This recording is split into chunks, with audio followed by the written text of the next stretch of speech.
Inflammation के जो हैं वो कार्डिनल साइंस होते हैं, जैसे कि अभी थोड़ी देर पहले हम डिस्कस भी कर रहे थे कि इन्फ्लेमेशन की जो एक्यूट और क्रॉनिक इन्फ्लेमेशन है उसके हवाले से हमने बात की थी। There are cardinal signs which are very well marked in case of acute inflammation, and that is the reason why acute inflammation is identified very speedily as compared to the chronic inflammation. उसके अलावा फिर ये भी बात हुई थी कि वो इम्पोर्टेंट बहुत बहुत ही इम्पोर्टेंट साइंस हैं कि अगर ये नहीं होंगे तो हमें कभी भी पता ही नहीं चल सकेगा कि इन्फ्लेमेशन हो रही है कि नहीं हो रही। जो पहले कार्डिनल साइन है दैट इज कैलर, लैटिन वर्ड है इसका, लैटिन में इसको कैलर कहा जाता है।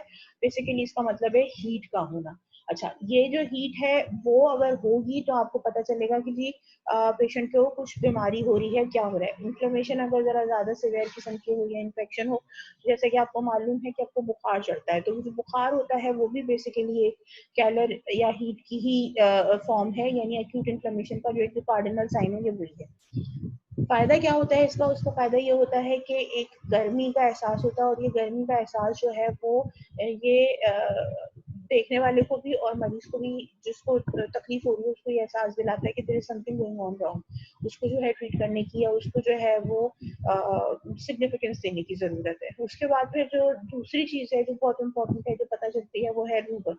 रूबर का मतलब है रेडनेस का आना। अच्छा, ये दोनों चीजें एक दूसरे के साथ इंटर रिलेटेड इस तरह से हो जाती हैं कि बेसिकली इन्फ्लेमेशन के टाइम पे क्या होता है कि जिस जगह पर इन्फ्लेमेशन हो रही होती है उस जगह का ब्लड फ्लो बढ़ जाता है। अब आपको मालूम है कि हमारी बॉडी का जो टेम्परेचर है वो अच्छा खासा, जितनी भी हमारी जो बॉडी सिक्रीशन है अगर आप उनको देखें तो वो हमारी बॉडी से रिलीज होती है। इसमें आपका स्वेट भी हो सकता है, आपके टीयर्स भी हो सकते हैं, मिल्क की सिक्रीशन होती है वो भी हो सकती है। उसके अलावा यूरिन, जो आपकी एक्सक्रीशंस हैं लाइक यूरिन या जो स्टूल है, उनको सबको देखें अगर आप, तो जब वो बॉडी से बाहर आते हैं तो उसका टेम्परेचर जो नॉर्मल जो बाहर के जो फ्लूइड्स हैं, आपकी बॉडी से बाहर के जो फ्लूइड्स हैं उनके मुकाबले में उसका जो टेम्परेचर होता है थोड़ा सा गर्म होता है। वजह उसकी है कि बॉडी का जो इंटरनल इन्वायरमेंट है वो एक मखसूस टेम्परेचर के ऊपर मेंटेन होता है, और उसकी वजह से जो आपकी जो बॉडी फ्लूइड्स होते हैं उनका टेम्परेचर बढ़ा हुआ होता है। अब हो क्या रहा है कि उसी तरह से ब्लड भी गर्म होगा, और ब्लड अच्छा खासा गर्म होता है। ठीक है, तो जिस जगह जाता है, इवन यहाँ तक कहा जाता है कि ब्लड की सर्कुलेशन होती है तो आपके जिस्म में गर्मी होती है। जिस जिस टाइम पे जैसे ही ब्लड की सर्कुलेशन रुकती है बॉडी ठंडी हो जाती है, and that is very important sign of a dead body के जो है, चूंकि ब्लड फ्लो जो है वो जिंदगी की हरारत है ये भी कहा जाता है। तो उसकी वजह से जब जब जब तक ब्लड फ्लो करता रहेगा बंदा जिंदा होगा और उसकी जिंदगी का कंफर्मेशन रहेगा, लेकिन जैसे ही ब्लड फ्लो रुकेगा तो उसके बाद फिर जिंदगी की कंफर्मेशन नहीं रहती है। तो बिल्कुल एग्जैक्टली इसी तरह से जिस टाइम पे इंफ्लेमेशन हो रही होती है जिस जगह पे, उस जगह का जो नॉर्मल ब्लड फ्लो है उससे बढ़ जाता है। जब वो बढ़ता है ब्लड फ्लो तो उसके नतीजे में क्या होता है कि आपके जो है वो क्योंकि ब्लड गर्म है, जब वो उस इलाके में ज्यादा जाता है जिस एरिया में ब्लड मतलब जिस जगह पे इन्फ्लेमेशन हुई है, तो ऑब्वियसली उस ब्लड की ज्यादती के नतीजे में उस जगह पे हीट बढ़ जाती है। दूसरा जो है, ऑब्वियसली जब ब्लड है तो ऑब्वियसली आपको मालूम है कि कितना मैक्सिमम जो है वो 4.5 मिलियन सेल्स पर क्यूबिक मिलीमीटर के हिसाब से, क्यूबिक मिलीमीटर ऑफ ब्लड में इतने मिलियन के हिसाब से जो है आपके पास आरबीसीज मौजूद होते हैं। ऑब्वियसली बात है कि वो तकरीबन क्वार्टर लीटर तो एक अगर इन्फ्लेमेटरी एरिया में चला गया है, इन्फ्लेम्ड एरिया में ब्लड मौजूद है क्वार्टर लीटर के करीब, तो आप आरबीसी के जो काउंट है उसका बहुत अच्छी तरह से अंदाजा कर सकते हैं। अब जब इतने अमाउंट में आरबीसी मौजूद होगा किसी जगह पे तो ऑब्वियसली जो उसकी जो जनरल अपीयरेंस होगी उस टिश्यू की वो रेड की साइड पे चली जाएगी। तो इस तरह से ये जो दो कार्डिनल साइंस हैं वो heavy blood flow towards the inflamed tissue के नतीजे में हीट और रेडनेस प्रोड्यूस होती है। तीसरी जो चीज है वो है स्वेलिंग। ये बहुत एक इंपॉर्टेंट फीचर है। हम ट्यूमर की बात कर रहे हैं यहाँ पे, लेकिन ये ट्यूमर वो वाला ट्यूमर नहीं है जो हम कैंसर के अंदर बात कर रहे होते हैं, क्योंकि जो कैंसर के अंदर तो एक नई ग्रोथ हो रही होती है, उसकी वजह से एक चीज बन रही होती है, उस मास को ट्यूमर कहा जाता है। लेकिन यहाँ पे इस जगह पे लैटिन वर्ड बेसिकली ट्यूमर का मतलब है कोई चीज जो बाहर फूल के निकल आए, उसको ट्यूमर कहा जाता है। तो जब यहाँ पे क्या हो रहा होता है कि जी टिश्यू के अंदर पानी भर जाता है, इन्फ्लेमेशन के नतीजे में पानी भर जाता है, और उस पानी के भरने के नतीजे में वो जो लोकलाइज टिश्यू होता है उसके अंदर जो है वो फूल जाना, उस फूलने की वजह से उस एरिया को स्वेल्ड एरिया कहते हैं। मैकेनिज्म क्या है उसका, आप ये पिक्चर से अंदाजा लगा सकते हैं कि ये पिक्चर आप जो है, अगर आप चाहो तो मैं आपके लिए दोबारा बना देती हूँ, बल्कि मैं दोबारा बना ही देती हूँ ताकि आपको जरा ज्यादा बेहतर तरीके से इसका आइडिया हो जाए। फॉर एग्जाम्पल,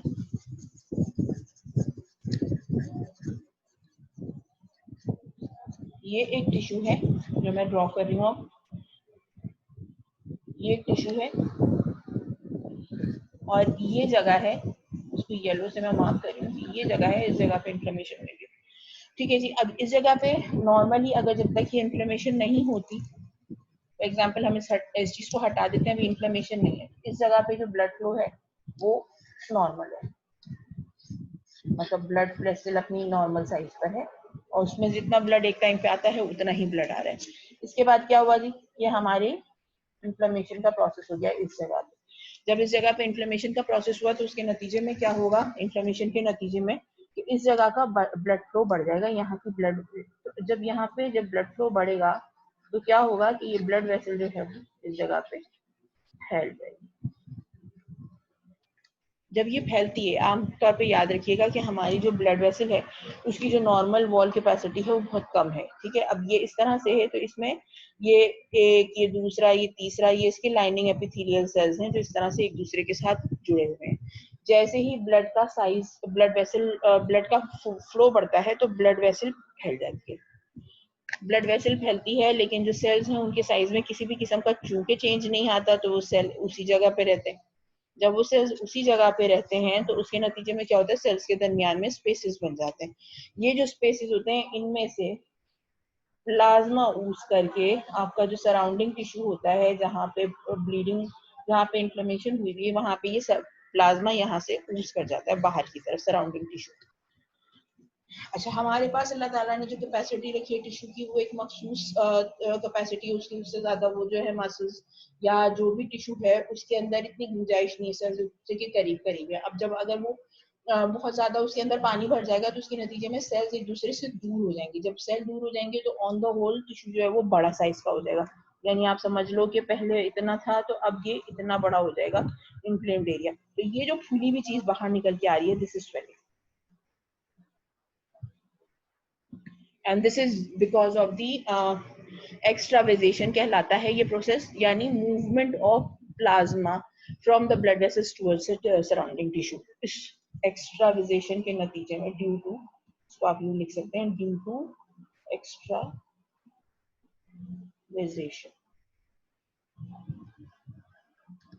ठीक है, अब ये एक्स्ट्रावेजेशन हो गई, स्वेलिंग के स्वेलिंग हो गया। अब क्या हो रहा है, ब्लड फ्लो बढ़ा हुआ है, उस जगह पे हीट बढ़ी हुई है और वहां से जो है वो प्लाज्मा निकलना शुरू हो गया तो उसकी वजह से स्वेलिंग भी हो गई। अब क्या हो रहा है कि आपका जितना भी टिश्यू है, अगर आपको मालूम है कि टिश्यू में हर थोड़ी थोड़ी जगह के ऊपर जो है वो नर्व एंडिंग्स लगती है, वो आपकी सेंसरी रिसेप्टर्स है। और सेंसरी रिसेप्टर्स का काम क्या है सेंसरी रिसेप्टर्स का काम क्या है बेसिकली, कि वो आपके जो बॉडी की जो स्ट्रक्चर है उसमें अगर माइनर सा भी कोई चेंज आ रहा है तो वो उस को जो है वो एक्टिवेट होती हैं और उसकी जो जो सिग्नल्स होते हैं वो ब्रेन तक पहुंच जाती हैं। अब स्वेलिंग भी हो रही है, रेडनेस भी हो रही है, हीट भी हो रही है, तो उसके नतीजे में क्या होगा, टेम्परेचर की जो सिग्नल्स हैं वो जाएंगे, हाई टेम्परेचर के सिग्नल्स जाएंगे। रेडनेस हो रही है मतलब वहां पे एक मूवमेंट बढ़ी हुई है, ऑब्वियसली जो आपके जो टेक्टाइल जो स्टिमुलाई वाले जो रिसेप्टर्स हैं वो भी एक्टिवेट हो जाएंगे। स्वेलिंग के नतीजे में आपके जो टिश्यूज और फाइबर्स स्ट्रेच होंगे, क्योंकि बीच बीच में पानी भर जाएगा तो उनके दरमियान में जगह इतनी ज्यादा नहीं होती, पानी भर जाने की वजह से एक दूसरे से दूर हो जाते हैं। जब वो दूर हो जाते हैं तो उन फाइबर्स के दरमियान में ही आपके जो सेल्स मौजूद होते हैं, जो पोजीशन सेंस कर रहे होते हैं, वो स्ट्रेच हो जाते हैं। जब वो स्ट्रेच होते हैं, वो बहुत तेजी के साथ जब सिग्नल्स प्रोड्यूस करते हैं तो साथ उनके साथ ही पेन सिग्नल्स के जो रिसेप्टर्स होते हैं वो पेन का सिग्नल जनरेट कर देते हैं, उसके नतीजे में आपको पेन होता है। अच्छा, पेन एक बहुत ही प्रोटेक्टिव रिस्पॉन्स है हमारी बॉडी के लिए। अगर आपको पेन नहीं होगा, ठीक है, अगर आपको पेन नहीं होगा, आपको पता नहीं चलेगा कि आपकी बॉडी में क्या चल रहा है। जब आपको बॉडी में पता क्या नहीं होगा कि क्या चल रहा है तो आप ना तो आराम करेंगे, ना उस बीमारी को संजीदगी से लेंगे। नतीजा क्या निकलेगा कि आप मजीद बीमार हो जाएंगे और जो डिजीज का प्रोसेस है वो बहुत स्पीडी भी हो सकता है। ठीक है जी, तो अल्लाह ताला ने एक मैकेनिज्म ऐसा रखा है कि जब आपको शदीद पेन होता है तो आपको और कुछ नहीं समझ आता, आप आराम करने की कोशिश करते हैं। एक वजह ये भी है कि उस पेन के नतीजे में आप उस कंसर्न्ड एरिया को यूज करने के लायक भी नहीं रहते। नेट रिजल्ट क्या निकलता है कि आपको 5वां कार्डिनल साइन जो मिलता है वो है फंक्शनलिजिया, यानी लॉस ऑफ फंक्शन।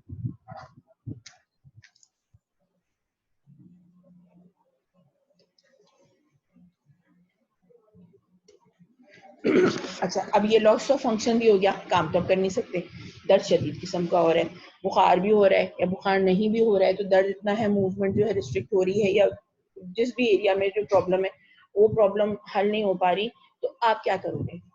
हल तो कोई है नहीं, ऐसी बात है दवा खाओगे, बहुत तकलीफ हो रही है, हल है दवा खाया, दवा खाएंगे तो आपको आराम करना पड़ेगा और आप सो जाएंगे। This is basically what is required कि आपके हीलिंग प्रोसेस को स्पीड अप करने के लिए आपको आराम करवाया जाएगा। ठीक है जी, तो ये कार्डिनल साइंस बेसिकली बहुत हेल्पफुल होते हैं और उसके नतीजे में जो है आप इजीली जो है अक्यूट इन्फ्लेमेशन को पहले ग्रास्प में पकड़ सकते हैं। जब वो पहले ग्रास्प में पकड़ में आ जाते हैं तो ऑब्वियसली आप उसको ट्रीट मतलब अर्ली डायग्नोसिस करोगे। डायग्नोसिस अर्ली होगा तो नतीजा ये निकलेगा कि आप उसको जो है वो ट्रीट जल्दी करोगे।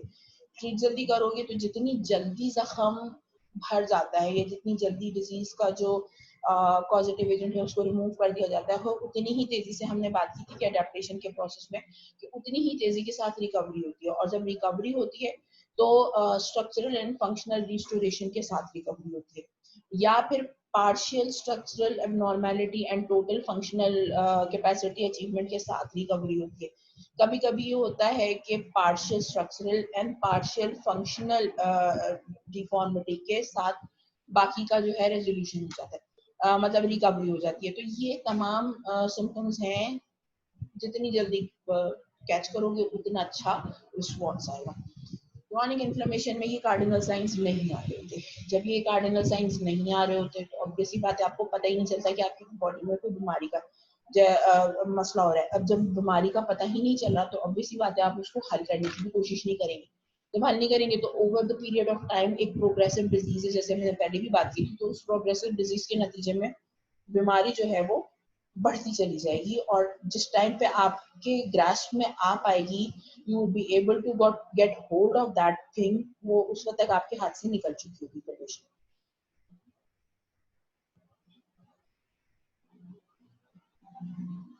अच्छा, इसके बाद फिर आपके लिए जो टॉपिक है जो अब हम स्क्रीन मैंने आपके साथ शेयर की है वो बुक की स्क्रीन है। अगर आपकी बुक का ये पोर्शन देखा जाए तो इसमें यहीं से मैं करा रही थी, इसमें आगे चलते हैं। जो हमें अब जो टॉपिक डिस्कस करना है that is your causes of inflammation. Causes of inflammation के हवाले से जब हम बात करते हैं तो इन्फ्लेमेटरी जो रिएक्शंस होते हैं वो कोई ना कोई पॉजिटिव एजेंट, ऑब्वियसली किसी भी डिजीज की जब हम बात कर रहे होते हैं, एटियोलॉजी होती है तो इन्फ्लेमेशन के लिए भी कोई ना कोई एटियोलॉजिकल एजेंट होता है जो कि उस डिजीज प्रोसेस को शुरू करवा रहा होता है। उसमें सबसे इंपॉर्टेंट इन्फेक्शंस हैं। इन्फेक्शंस हर तरह के ऑर्गेनिजम्स के हो सकते हैं, बैक्टीरियल भी हो सकते हैं, वायरल भी हो सकते हैं, फंगल एंड पैरासिटिक इन्फेस्टेशंस भी हो सकते हैं। अब आपको मालूम है कि ब्लड सीपी जब हम कर रहे होते हैं तो जैसे मैंने आपको पहले बताया कि ब्लड सीपी में एक पोर्शन होता है जो डब्ल्यूबीसी की तरफ का होता है, और जो डब्ल्यूबीसी के जो सेल्स होते हैं उसमें अगर हम देखें तो जैसे मैंने आपसे बताया था, न्यूट्रोफिल्स होते हैं, मोनोसाइट्स होते हैं, और उसके अलावा जो है न्यूट्रोफिल्स होते हैं, मोनोसाइट्स होते हैं, इओसिनोफिल्स होते हैं और मोनोसाइट्स होते हैं। अब ये जो तमाम के तमाम सेल्स होते हैं ये इनको अगर आप टेस्ट करते हैं ब्लड सीपी की रिपोर्ट में तो इन सब के अलग अलग आपके पास रिस्पॉन्सेज आएंगे। इसको हम इस तरह से डिस्कस कर सकते हैं कि अगर हम बैक्टीरियल इन्फेक्शन की बात करते हैं तो बैक्टीरियल इन्फेक्शन जो है वो काफ़ी बड़े ऑर्गेनिजम्स होते हैं जो वो कॉज कर रहे होते हैं, तो इनको काउंटर करने के लिए ऑब्वियस सी बात है, और जो एकदम से बैक्टीरियल इन्फेक्शन होता है वो जल्दी होता है, बहुत तेजी से स्पीडी रिस्पॉन्स होता है। तो बॉडी उसके रिस्पॉन्स में जो रिएक्शन करती है वो भी एक्यूट होता है। हम पहले पढ़ चुके हैं कि एक्यूट इन्फ्लेमेशन में जो है न्यूट्रोफिल्स बढ़े होते हैं। तो आपका जो WBC काउंट है वो 11,000 से अबव आएगा टोटल WBC काउंट, और उसमें जो डिफरेंशियल ल्यूकोसाइट काउंट होगा उसके अंदर आपको न्यूट्रोफिल्स बढ़े हुए मिलते हैं। यूजुअली तो ये बैक्टीरियल इन्फेक्शन होता है, ठीक है जी। अच्छा, वायरल इन्फेक्शन अगर है तो उसमें यूजुअली कहा ये जा रहा होता है कि टोटल ल्यूकोसाइट काउंट डिक्रीज हो रहा होता है, और उसमें अगर डिक्रीज हो रहा है तो नीचे क्वेश्चन मार्क लगा दिया जाता है कि जी क्लिनिकली कोरिलेट किया जाए, और कोशिश की जाए कि उस वक्त उस इलाके में जिस भी किस्म की कोई जो डिजीजेस चल रही हैं, वायरल इन्फेक्शन चल रहे हैं, उनमें से किसी का जो भी टेस्ट हैं, जो उनकी सरफेस एंटीजन चेक करा के आप चेक कर सकते हैं कि वो है ऑर्गेनिज्म या नहीं है, वो चेक करा ली जाए, क्योंकि आमतौर पे total WBC count viral infection में कम हो रहा होता है। यानी जो आपने जो लोअर लिमिट मैंने बताई थी कि 4,000 या 6,000 की जो लोअर लिमिट है, जो भी है उसको हम बुक से कंफर्म भी कर सकते हैं, what ever that limit is, उससे कम हो जाएगा WBC count in case of viral infection. फिर उसके बाद आता है आपके पास फंगल इन्फेक्शन। फंगल इन्फेक्शन के लिए यूजुअली एक बात याद रखिएगा कि जितने भी फंगल स्पीशीज हैं यूजुअली हमारी बॉडी के लिए वो पैथोजेनिक नहीं है, सिवाय कुछ के जो अभी रिसेंटली दरियाफ्त हुए हैं उनको छोड़ के। अगर तो बाकी के जो फंगल इन्फेक्शन हैं वो सिर्फ उस वक्त एक्टिविटी शो कर रहे होते हैं जब आपके पास जो है वो किसी वजह से इम्यूनिटी डाउन हो जाए। अब आपकी इम्यूनिटी किस तरह डाउन हो सकती है? एक तो तरीका ये होता है कि पैदाइश से कोई प्रॉब्लम हो जाए, नॉर्मेलिटी हो जाए, जिसके नतीजे में आपका जो इम्यून सिस्टम है वो बचपन से वीक हो। एक ये तरीका हो सकता है कि एक्वायर्ड इम्यूनोडेफिशिएंसी होती है, यानी उसमें ये होता है कि आप बड़े होकर किसी किस्म के वायरल इन्फेक्शन में, जैसे एड्स के अंदर आपकी जो इम्यूनिटी है वो अफेक्ट होना शुरू हो जाए और आपके जो इम्यून सेल्स हैं वो डिक्रीज होना शुरू हो जाए। तीसरा जो तरीका है वो ये है कि आप बहुत ओल्ड एज या एक्सट्रीम्स ऑफ एज पर हैं, तो उस कंडीशन में, या बहुत प्रोलॉन्ग इलनेस है, या लंबा कैंसर है उसके मरीज हैं, तो उस सूरत में भी जो है आपके जो क्या कहना चाहिए, जो सेल्स हैं वो डिक्रीज हो जाते हैं, इम्यूनिटी सेल्स यानी लिम्फोसाइट काउंट डिक्रीज हो जाता है। उस सूरत में आपके जो फंगल इन्फेक्शंस हैं वो बढ़ जाते हैं। लेकिन अगर आपको लिम्फोसाइट काउंट बढ़ रहा है तो आपके दो वजूहत हो सकती हैं, या तो कोई माइकोबैक्टीरियल इन्फेक्शन है उसकी वजह से बढ़ रहा है, या जो है मतलब फंगल इन्फेक्शन है जिसके नतीजे में आपका लिम्फोसाइट काउंट बढ़ रहा है। पैरासिटिक इन्फेस्टेशंस यूजुअली डील होते हैं बाय इओसिनोफिल्स, जैसे एलर्जिक रिएक्शंस इओसिनोफिल्स की वजह से। जैसे अगर एस्थमा का पेशेंट होगा उसके इओसिनोफिल काउंट बढ़ा हुआ आएगा। बिल्कुल इसी तरह से जैसे एक और है एच पाइलोरी है जो पेप्टिक अल्सर डिजीज कॉज करता है, तो जो हेलिकोबैक्टर पाइलोरी, तो वो अगर है और उसका इन्फेक्शन बन रहा है तो फिर आपका इओसिनोफिल काउंट बढ़ा पाता है। बिल्कुल इसी तरह से अगर पैरासिटिक इन्फेस्टेशंस हैं, पेट के कीड़े हैं या किसी किस्म के पैरासाइट्स हैं, तो यूजुअली जो चीज बढ़ी हुई आ रही होती है वो है आपके इओसिनोफिल्स। अच्छा, उसके अलावा फिर आपके पास प्रोटोजुअल इन्फेक्शंस अगर आ रहे हैं तो उसमें फिर डिपेंड करता है कि टाइप ऑफ डिजीज किस तरह की है, तो आपको फिर आरबीसी काउंट भी देखना पड़ेगा कि आरबीसी काउंट भी आगे पीछे हो सकता है।